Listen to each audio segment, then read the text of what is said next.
Hello again, everybody. My name is Mike Petralia. It's episode 229 of Patriots Beat on the CLNS Media Network, www.clnsmedia.com. Follow us on Twitter at CLNS Media, on Facebook at facebook.com/CLNS Media.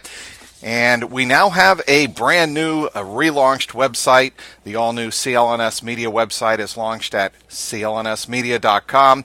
That's the home of this podcast and over 40 other podcasts and vidcasts in the world of sports, finance, comedy, and lifestyles. We're so excited to have our show featured on the new CLNS Media website. Support our network by checking out this episode at clnsmedia.com. All right, let's get right to it. It's my pleasure to welcome the star of Patriots Fifth Quarter on WBZ, but more importantly, one-third of the popular Ordway, Merloni, and Fauria midday show on WEEI from 10 to 2 every weekday. That would be the one and only Super Bowl 38 and 39 champion, Christian Fauria. Christian, thanks for taking time out to join me today. Good. How you doing, Mike? I like the intro. I appreciate it. I would say I wouldn't say 1/3 of that show. I'm the better part of 90% of that show, but that's to be debated, I'm sure. But ready to talk some sports. Yeah, I am too, and obviously, let's get right to the point, and that is the story, the Seth Wickersham ESPN.com story that broke last Friday. And everybody's been talking about it, had their takes on it now for a good 3 or 4 days. I heard you break it down tremendously well, I thought, with a good deal of passion, but also insight, because obviously you played with the Patriots, you played with Tom Brady. You know what it's like inside that locker room. I want to get your thoughts on if you really think there is some serious tension that Patriot fans should be concerned about between Robert Kraft, Bill Belichick, and the quarterback. I mean, I'm sure there was. I think for the most part of their time together, all three of them had a pretty good working relationship, and really specifically, Bill and Tom. And, every now and then, man, if you're together as long as they are, there's change. Everybody's changed. Bill's changed. Robert Kraft has changed. His life circumstances have changed. Brady has changed. His way of thinking has changed. His lifestyle, it's crazy. So there's bound to be, something that comes up that you didn't foresee that's going to cause people to either, I guess, hold a grudge, feel maybe a little disgruntled, pushed around, maybe not valued. And yeah, I think, I really think that's pretty much all it is. I don't see people I don't see people throwing passes in the dirt like Brady on purpose just to piss Bill off, or Bill putting together really a crappy game plan just to prove a point. That doesn't happen. I think that's for other organizations. That's a real petty way of thinking. It's a real childish way of thinking. My experience with everyone involved, especially when it came to business decisions, they were business decisions. And if you had an issue with them, then that's a whole nother story. But, they're in those positions, Bill and Robert, for a reason. So when you start questioning, how somebody runs his team and what he wants to do, well, you're overstepping your bounds as a player, because you really don't have any rights. You're not an owner. I don't care how long you've been there. You just kind of stay in your lane, do what you're told, speak when spoken, and, that's it. And I respect that. I like the fact that regardless of what Brady has accomplished, and he's accomplished more than any other quarterback in the history of the NFL, he's still treated the same way as a first-year rookie. So your colleagues, Kirk and Callahan, on Tuesday morning had Tom on, and they asked him point blank, were you liberated by the Jimmy G trade? And he laughed and said, that's ridiculous. I think that characterization is completely wrong. And he went out of his way to say he is empathetic towards Jimmy Garoppolo, when he was with the Patriots. I want to ask your opinion. Do you think there was part of him that if he wasn't liberated, which I thought when I read that story Friday morning, Christian, I got to tell you, I thought that was ridiculous and really over exaggeration of what was actually the case. But I think it would only be human nature if Tom thought maybe I can take a deep breath and go, okay, there's not somebody looking over my shoulder. Do you think there's any truth to that? Well, I would say that really if Brady lost his job to Jimmy Garoppolo, his resume is still pretty unbelievable, right? It is. So even if he ended up losing his job, it's not like his legacy is going to and then what they'll say at the end is, oh, by the way, he lost his job to some 25-year-old kid who looked like Aladdin, right? Now, that wasn't the case. But I will say there is a sense of ownership, I think, with all the positions out there. Anyone who who's a starter. This is my car. These are my golf clubs. Only I can use them. You're not meant to. It goes with a lot of things in your life. And a sense of pride, and as far as where you take it. So when somebody was drafted to take your position and initially go, well, he's not going to do it. He's not ready. Then you start seeing it for your own eyes. Yeah, this guy can be a starter in the league. And it does kind of creep into your mind a little bit. But guys who are secure in their position and, don't have low self-esteem, they just keep grinding. That actually forces them to play harder. And I can think you can look at, since Jimmy's been there, they've won 2 Super Bowls, in unbelievable fashion. So, and a lot of that's because of what Brady was able to accomplish. But ultimately, I remember what happened with me. I mean, they kept bringing in guys every single year to try and take my job. And I remember, not being liberated, but it was a sense of, urgency on my part. Nothing is just assumed. You're not just the starter because you're the older guy with the experience. You're the starter because you're playing the best. And once you stop playing the best, then we're going to give the other guy more opportunities to see if he can play better than you. So the key was always to never let him on the field. Never get hurt, never give him an opportunity to make a play, to throw some doubt into the minds of the coaches that maybe we should give this guy more touches, which means taking away touches from you. But the word liberated, I think, is a reach. Because really, in the end, I think Brady is pretty comfortable in his own skin. And if it wasn't going to be here, it would have been somewhere else. Because he wouldn't have just sat back and just played as a backup. He would have wanted to play. You and me both, Christian, have heard Bill say this time and time again. Every time training camp rolls around in July, and now these days, even before that, and mini camp and what have you, no job is guaranteed, and I don't care if it's the fourth guard on the third string offensive line or if it's Tom Brady. You have to earn your job every single year, and you start from ground zero every single season. And I do think that Belichick has installed that philosophy, and I think everybody, including Tom, has bought into that, and I think that's a key aspect of this story. Do you? Well, I think, to be honest with you, really to break it down even more, you really earn your job every day. Yeah, it's that's not a good point. Every game. It's literally every single day. You come to work prepared, serious, focused, and that there's a lot that goes into that.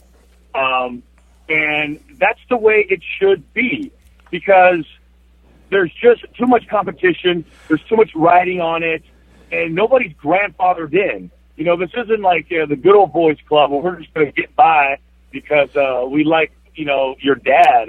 We like the, we like the way the school you went to. It just doesn't work that way, and it really promotes a real competitive environment, which I appreciate because I like competing. It goes a lot into the radio business too.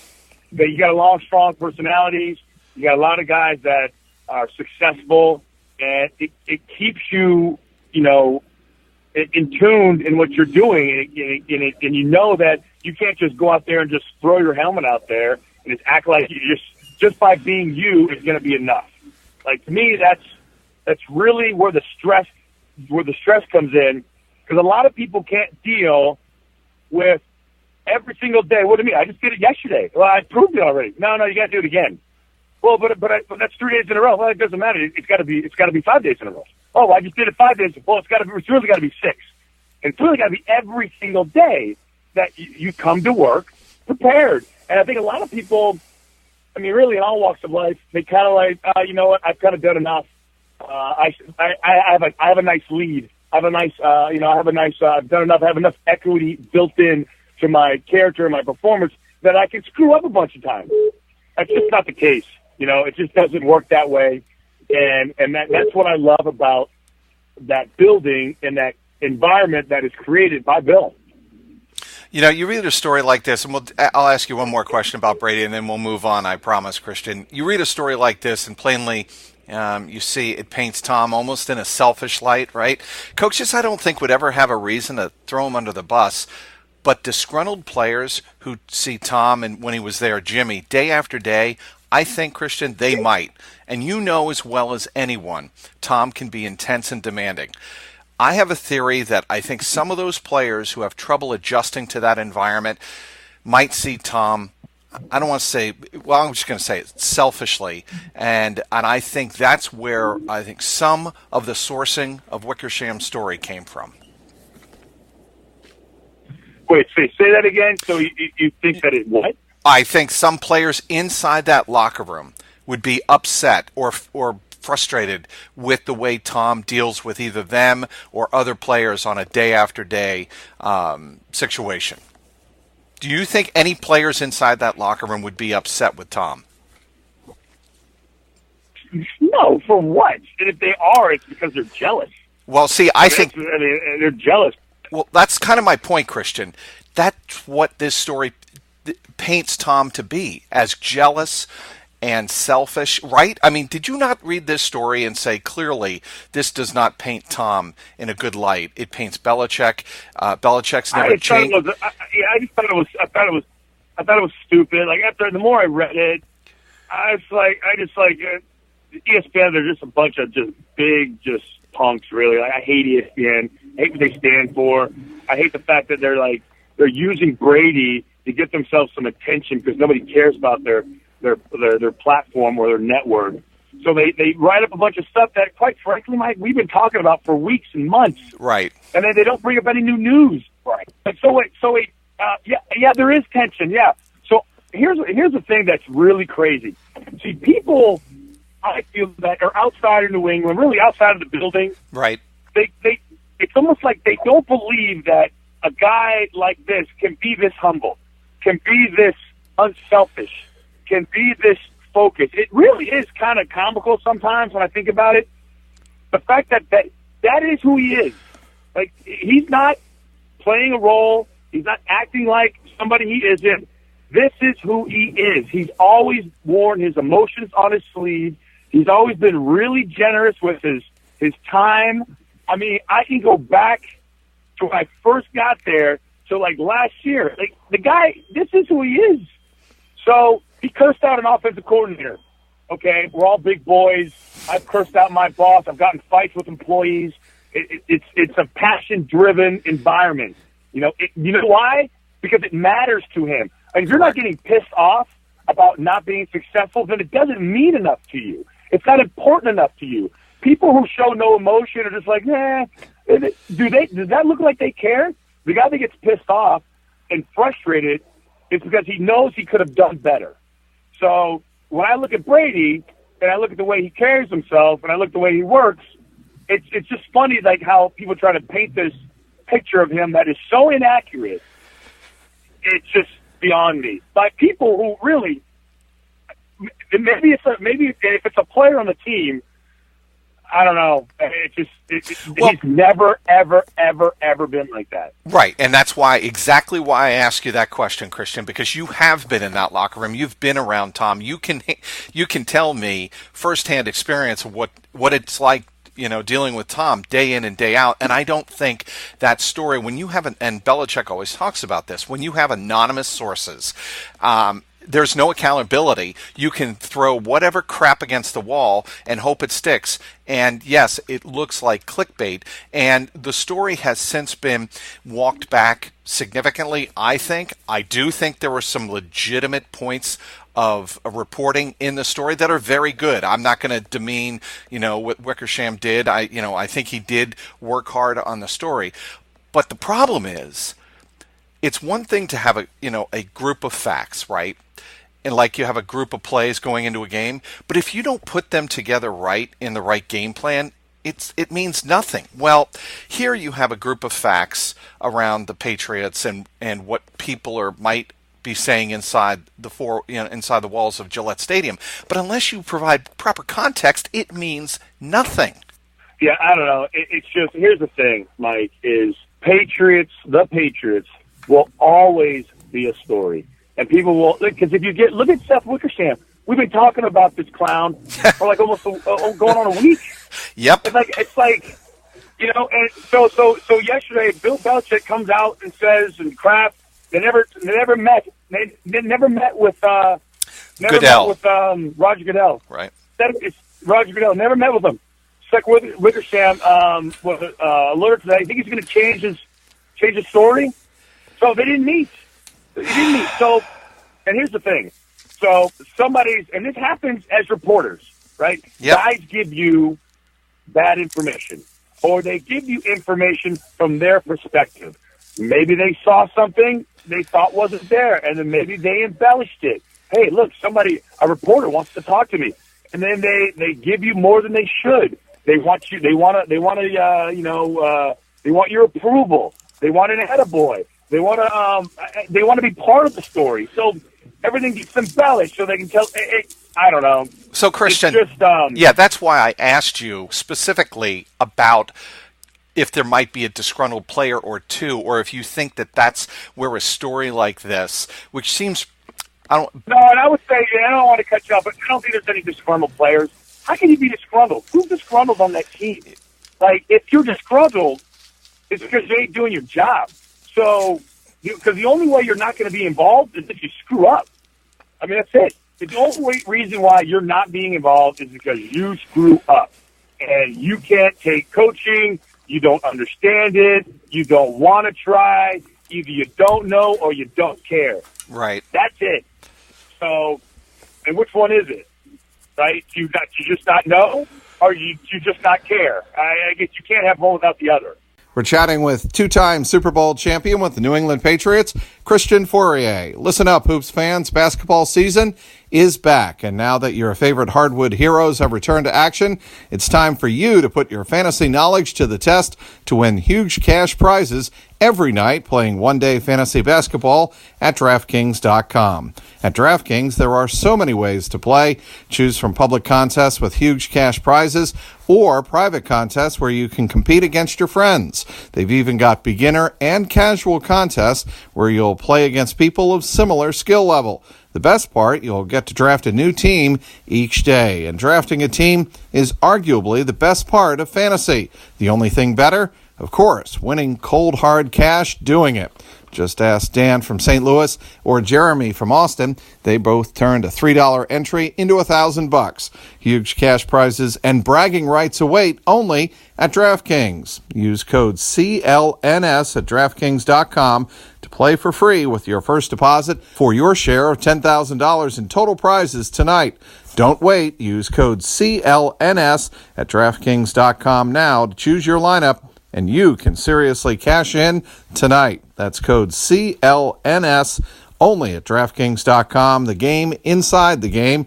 Minimum $5 deposit required. Eligibility restrictions apply. See DraftKings.com for details. Once again, speaking with Christian Fauria, the two-time Super Bowl champion with the New England Patriots. All right, let's move on to some football that I'm sure you'll be happy to talk about. Simple question, Christian. Why do tight ends do so well in the Brady-McDaniels system, and is it more than just Gronk being superhuman? I don't know if it's just ever since I got there, the tight end was always like a focus. You know, even when Bill was with the Giants, there was Bavaro, and then there was Ben Coates, and and Charlie Weiss was a big proponent of that. And it's if you have the right guy, you physically can't cover him, right? The linebackers, are either, depending on what area you go to, they were run-stopping linebackers, and, they can't run with an athletic tight end. And if you put a strong safety on them, well, they're just not physically built to cover them. They may be able to tight ends usually taller, usually stronger. So it's always a mismatch. So, and it's always, a good concept when you can attack the middle of the field, play action passes, and the quarterbacks feel comfortable throwing them the ball because there's less margin for error. Instead of throwing it outside the numbers, where it's a long throw, the ball's in the air, timing is a big part of that. It's in the middle, they're closer, and usually bad things don't happen. So, I mean, in a nutshell, I think that's it. I've always tried to, focus on the tight end position in some form or fashion. Before he went out with concussion, Christian, did you not think Travis Kelce was obliterating the Titans? And did you not think, wow, if the Titans play the Patriots, Gronk's going to, and the other tight ends, even Dwayne Allen for that matter, could have a big game Saturday night? No. I mean, I thought if they played against, you tell me if the Patriots played against the Titans, they would have a big game. Yeah. Like let's say the Titans did wind up winning that game, but did you not watch as Kelce was ripping apart the Titans? Going, the Titans really have trouble defending a tight end. Well, I felt they had trouble covering everything. I mean, I didn't think they could do anything. They couldn't cover any of their skill position players. Everybody was getting open, and the tight end, the touchdown that Kelce caught, the linebacker's feet were in mud. Like he didn't even move, And by the time he realized it was a play action pass, it was way too late. So I didn't think they were doing anything well. They figured it out in the second half, but I don't know. Like it's Dick LeBeau. It's the same old Dick LeBeau from when he was with the Steelers. So right. Brady's had a lot of success against Dick LeBeau. So I don't know that. I just don't think they have the personnel to cover all those skill position players, regardless of what type of scheme you're playing. 6-2 Brady is against Dick LeBeau, and 1-0 in the playoffs. You remember that playoff game, do you not? The 2004 AFC Championship. Yes, I do. I had a really good game. Yes, you did. That's cold as hell, and I played really well, so I was happy about that. Yeah, that's why I'm bringing this up. So when you went against that LeBeau defense, what as a Patriot player, an offensive player, do you have to keep in mind about the LeBeau zone blitz scheme? Well, to me, it was always about recognizing what was out of place for me. In the end, they're all just a bunch of spots, right? And right. It doesn't matter if it's a 50, a 90, a 26.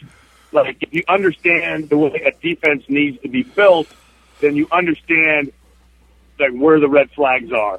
So if a defensive end and two guys, and I saw it, with Tennessee, I was like, oh, that ain't right. Like, they had two guys in the same area, and you knew one of them was going to leave. You just knew one, and it wasn't because it was a mistake. It's because they were going to loop around somebody else, and somebody else was going to take that spot. So if you slow play any zone blitzes or any exotic fronts with a lot of action and movement, when it's all said and done, there's somebody on the outside who has support. There's a guy on the inside. There's a guy that's, second level support. There's a guy covering this gap. You just have to be patient and wait for it to identify itself. Like the guys that overreact and guess, they usually get screwed because they have to honor the structure of the defense. It's the very way it was built. So if you're in pass protection, you set, you wait for him to declare, and then it's easy to make your job. If you're over aggressive, then you usually end up getting beat because here comes somebody else and now they got you. And that goes with pass coverage too. Like they're just not going to leave the middle of the field open. Like, somebody has to cover the middle of the field. The very integrity of the defense requires it.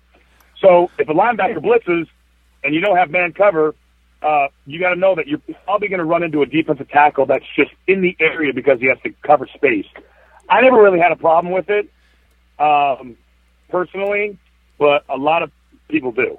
Well, and I mean, that's one of the million things that makes Brady so great is he can recognize usually when those blitz zones are coming and identify hot reads and what have you, and make the reads so quickly. And obviously, you've heard this before, the way Brady beats you is before the snap. I mean, when he knows what's coming or has an idea before the snap, he wins, right? I mean, 99% of the time.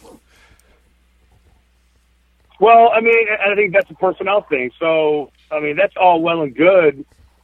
And now how's your defense built? Do you have guys that can run? Do you have a defensive front that could force him to make his throw quicker? You know, I always thought, like, recognizing it is one thing. He's got you beat there. And making sure that I mean, there's so many things that go into it when you really think about it. Mm-hmm. Like, everybody needs to be tied to a string. Like, everybody needs to be tied to a string. And everybody needs to be, you know, working, you know, in accordance with what needs to happen. And if anybody's off or sees something differently, that's when bad things happen. That's when a quarterback throws a pass and it goes right to a defensive back. So the guy turns left and he should have turned right. He doesn't use his leverage correctly. He doesn't see the adjustment. He doesn't know he's the adjuster. He doesn't know he's the hot route because he can't. He doesn't know who the mic is. He can't do the progression. Okay, and now the ball is snapped and he's like, oh crap, I don't know what to do. So now he's tentative, and the quarterback isn't tentative. He's wanting to get rid of the ball, but now here comes the rush. Next to the right tackle doesn't hold his guy long enough, and then that's what happens. It's, you know, you see it every day. Okay, what to make? We'll wrap it up here, Christian. What to make of Matt Patricia and Josh McDaniels? Are they both gone, do you think? And how will Matt Patricia do if he joins Bob Quinn in Detroit? How will he do as a head coach? Well, it's always funny. Like, it's just I think if they allow him to build the team, then I think he has a good chance. I just feel like, you know, a lot of these coaching situations, like if you don't fix it right away, if it doesn't look like Bill Belichick, then, you know, you suck. You know? Right. Like, make it into the playoffs, like 9-7, 10-6. Like, those are good records in the NFL. I mean, depending on your division, depending on how good your division is. You know, like, winning 9 games is hard. It's hard.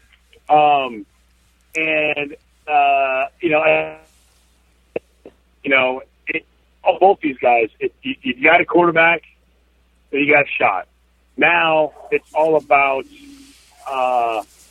what your message is, how your team responds to that message, how you incorporate that message into the week, and how you carry it forward throughout the whole year. You know, a lot of things for me were, do I trust and believe what the coach is saying? Okay, that was the first thing. If I trusted and believed what he was saying, all right, now you got me for round 2. Okay, but if I don't trust and agree with what you're saying, like, then you don't got me for round 2. So if I trust and believe what you're saying, okay, let's keep going. Now I'll listen to you. Now I'll believe you because you're giving me information. You're backing it up.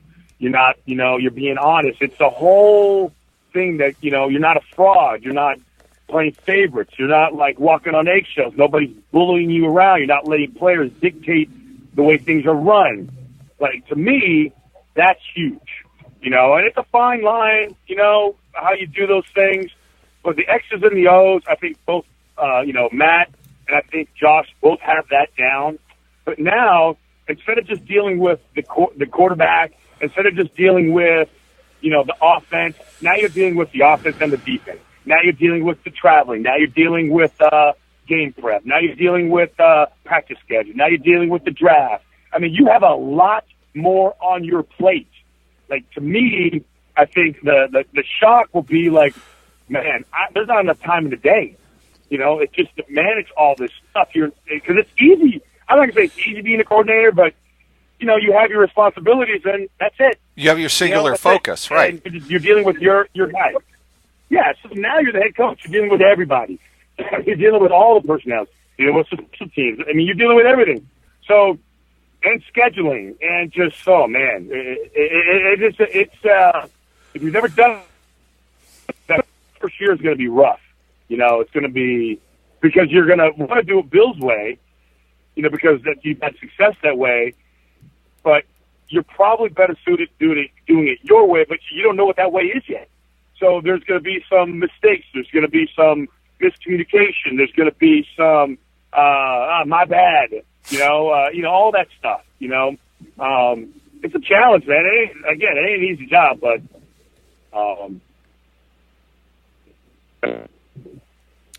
well, there he is, Christian Fauria, the star, and we want to get this out there, Christian, the star of OMF on WEEI from 10 to 2 every weekday. Christian, best way to follow you on Twitter? Sure. Hit me up on Twitter.